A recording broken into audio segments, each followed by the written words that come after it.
बिस्मिल्लाहिर्रहमानिर्रहीम।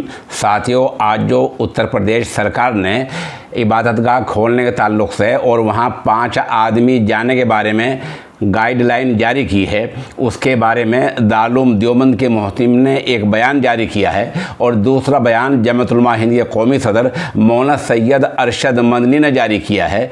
हम आपको दोनों ही बयान सुनवाई देते हैं और इसमें मौलाना सैयद अरशद मदनी की वीडियो है, वीडियो का एक हिस्सा आपको हम सुनाए देते हैं। आपको बता दें कि देवबंद से सीनियर सहाफ़ी जनाब Rizwan Salmani voice of Islam के साथ जुड़े हुए हैं। रिजवान सलमानी के बकौल मौलाना सैयद अरशद मदनी ने प्रेस नोट जारी करके कहा कि मुसलमान अपनी सूबाई हुकूमतों की हिदायत पर अमल पैरा हों। उन्होंने कहा अब चूँकि एक हद मुकर्रर हो गई है, इसलिए एक ही मस्जिद में कई जमातें हो सकती हैं। अलबत्ता जहाँ एक जमात हो गई हो तो वहाँ दूसरी जमात नहीं हो पाएगी, बल्कि जगह में थोड़ी तब्दीली कर ली जाएगी। इसमें कोई बुराई नहीं है। ये अगर मुमकिन ना हो सकता हो तो लोग पहले की तरह अपने घरों पर ही नमाज अदा कर सकते हैं, क्योंकि कोरोना का ख़तरा अभी टला नहीं है। मौलाना सैयद अरशद मदनी का ये भी कहना है कि मुनाफरत का नफ़रत फैलाने का खेल अभी जारी है, तो हमें हर ऐसे काम में एहतियात बरतनी चाहिए जिससे मीडिया को हमें बदनाम करने का मौका मिलता हो। दूसरी तरफ सरकार के इस बयान को लेकर दारुल देवबंद के मोहतमिम हज़रत मौलाना मुफ्ती अबुल कासिम नौमानी दामत बरकातुहुम का बड़ा बयान आया है। दारुल के मोहतमिम लिखते हैं कि जिन शर्तों के साथ मस्जिदें खोलने की इजाज़त दी गई है वो समझ में नहीं आ रही हैं, वो नाकाबिल फ़हम हैं और उनसे बेइत्मीनानी पैदा हो रही है। दारुल देवबंद इस पर तशवीश ज़ाहिर करता है। दारुल देवबंद के मोहतमिम का क्या कहना है कि अनलॉक डाउन में तमाम तिजारती इदारों और बाज़ार खोलने की इजाज़त दी गई है और भी बहुत सारी चीज़ें खोलने की इजाज़त दी गई है। उनमें आदमियों के आने और जाने की कोई हद तय नहीं की गई है। इसलिए हम हुकूमत हिंद से मांग करते हैं कि इस फैसले पर नज़र-ए-सानी करें, सोचे गौर करें और जिस्मानी फासले और मास्क की शर्त के साथ ये 5 आदमियों की तादाद वाली बात को ख़त्म करें।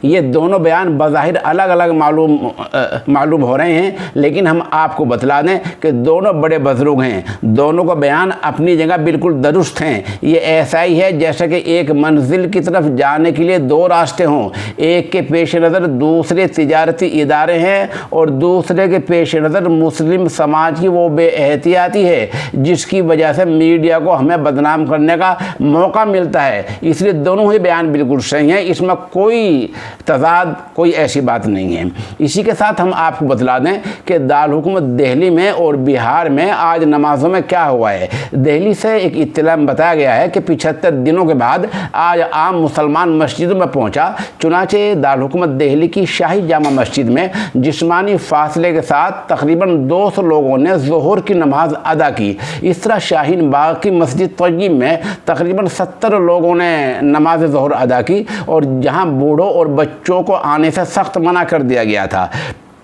इसी तरह गफ़ार मंजिल और बिस्मिल्लाह मस्जिद में 100 और 40 लोगों ने नमाज अदा की।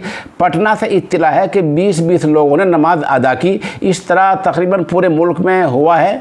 तो ये हमने आपको दोनों बुज़ुर्गों के बयानात सुना दिए हैं। अब आप मौलाना सैयद अरशद मदनी का वो वीडियो बयान भी सुन लें जो मौलाना ने जारी किया है, और इसी में हम आपको वो बयान भी दिखाई देते हैं जो दारुल के देवबंद के मोहतमिम हज़रत मौलाना मुफ्ती अबुल कासिम नौमानी दामत बरकातुहुम ने जारी किया है। वमा अलैना इल्लल बलाग। जब गवर्नमेंट ने ये इख्तियार सूबों को दिया है तो वो अपने अपने हालात को देखते हुए इजाज़त दे सकते हैं। तो सूबों ने मुख्तलिफ़ अंदाज में इबादतगाहों को खोलने के लिए इजाज़त दी है। यूपी ने कुछ और रुख इख्तियार किया है, मरकज़ ने कुछ और रुख इख्तियार किया है, दूसरे सूबों ने अपने अपने हालात को देखते हुए और रुख इख्तियार किया है। मसला ये है कि मुसलमानों को इस सिलसिले के अंदर एहतियात से काम लेना चाहिए। जमीयत उलमा हिंद की राय ये है कि हेल्थ मिनिस्ट्री ने जिस सूबे के अंदर इजाज़त देने के लिए जो शराइत रखी हैं उन शराइत को मलहूज़ रख कर के इबादतगाहों को खोलें। اگر وہ شرائط پوری کی جا سکتی ہیں پوری کریں، اور اگر وہ شرائط پوری نہیں کی جا سکتی تو جس طرح سے اپنے گھروں میں ابھی نماز پڑھی جا رہی تھی اسی طریقے کے اوپر نماز پڑھیں، اس لیے کہ ہمیں اس چیز کا خطرہ ہے کہ مرض تو دن بدن ہر جگہ بڑھتا چلا جا رہا ہے، اور اس کی توقع کی جا رہی ہے کہ مرض کے رکنے کے ابھی آثار نہیں ہیں۔ مسلمانوں کے سلسلے میں میڈیا کا رخ انتہائی خطرناک ہے، وہ کسی بھی جگہ ذرا بھی کسر نہیں چھوڑتے مسلمانوں کے سر پر رکھ کر ٹھیکرا پھوڑنے میں، چاہے وہ کیرالہ کے اندر ہتھنی کا مسئلہ ہو یا وہ دوسری جگہوں کے اوپر گائے کے نر کی پیٹھ کے اوپر تیزاب پھینکنے کا مسئلہ ہو، یا کسی ایسی گائے جس کے پیٹ میں بچہ تھا اس کے منہ کو اڑا دینے کا مسئلہ ہو۔ یہ تو عجیب اتفاق ہے کہ تمام کے تمام کیس ثابت ہوئے کہ مسلمانوں نے یہ نہیں کیے ہیں، ورنہ مسلمانوں کے سر پر ٹھیکرا پھوڑنے میں انہوں نے کوئی کسر نہیں چھوڑی تھی۔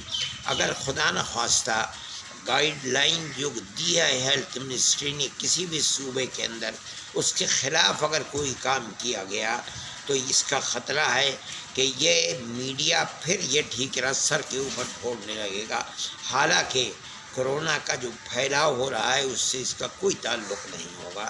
جس طرح تبلیغی جماعت کے مسئلے پر ہوا ہے اسی طریقے پر یہ آگے بڑھ کر کے بھی کیا جا سکتا ہے، اس لیے مسلمان کو قدم قدم کے اوپر سوچ کر اپنے رخ کو اختیار کرنا چاہیے۔ کوئی ایسی چیز نہ ہو کہ ہماری ذرا سی بد احتیاطی کی بنیاد کے اوپر مسئلہ سنگین ہو جائے اور پھر وہی رخ اختیار کر لے جو آج سے 1.5-2 مہینے پہلے کا رخ تھا۔ اس لیے خوب سوچ سمجھ کر اپنے عمل کو سامنے رکھنا چاہیے۔ جمعیت علماء اس رائے کو پیش کرتی ہے، اس بنیاد کے اوپر ہمیں توقع ہے کہ مسلمان سمجھ لوگ نے کوئی ناراضگی نہیں، مطلب یہ ہے کہ جو رخ اختیار کیا گیا ہے کہ یو پی کے اندر کے 5 آدمیوں سے زیادہ نہیں ہوں گے، ہونا یہ چاہیے تھا ہماری سمجھ میں کہ آدمیوں کی قید نہ ہوتی بلکہ دوری کو اختیار کیا جاتا ہے۔ یہ شرط لگائی جاتی کہ 5 نہیں 50 آدمی بھی پڑھ سکتے ہیں، لیکن اس قید کے ساتھ کہ ہر 2 آدمیوں کے درمیان میں 2 گز کا فاصلہ ہو، اس طریقے پر نمازیں پڑھیں۔ یا ایک اور بھی چیز ہو سکتی ہے کہ ایک مسجد کے اندر کئی بار جماعت ہو جائے، اگرچہ 5 ہی آدمی ہو سکتا ہے، لیکن 2 مرتبہ 3 مرتبہ 4 مرتبہ 5 مرتبہ جماعت ہو جائے۔ احتیاط کا تقاضا یہ ہے کہ جہاں پہلی جماعت ہوئی ہے اس سے دائیں بائیں ہٹ کر کے دوسری جماعت ہو، جہاں دوسری جماعت ہوئی ہے اس سے دائیں بائیں ہٹ کر تیسری جماعت ہو، تو اس کے اندر بھی کوئی مذائقہ نہیں۔ حضرت آپ کو نہیں لگتا کہ یہ دنیا کے اندر ہندوستان کے اندر تو پوری سیاست بھید بھاؤ کی سیاست ہے، یہ تو ہم کہہ ہی رہے ہیں، ہم تو ہمیشہ سے، یہ تو ایسی چیز ہے کہ جس کے کہنے کی ضرورت نہیں ہے، یہ تو نظر آ رہا ہے ہر ایک کو۔